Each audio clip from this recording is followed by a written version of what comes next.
আজ এই মাসে আমার মা চলে গেছে, তাই তাকে দিয়ে লেখা আমার মা তোমাকে।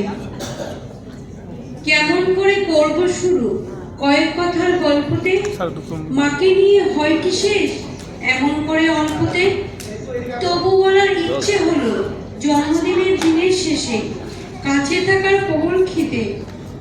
মা তো থাকে ভিন দেশে, কষ্ট ভীষণ থমকে রাখি, বুক চাপা খুব কান্নাকে। খেতে বসে মিস করি রোজ তোমার হাতে রান্নাকে।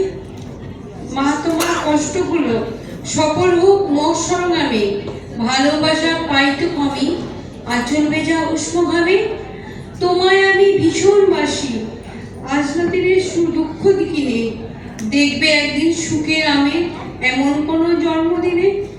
যতই বলি তোমার নামে কম হয়ে যায় মা, সব ক্ষুদ্র তোমার কাছে এই পৃথিবীর সকল ক্ষমা। নমস্কার।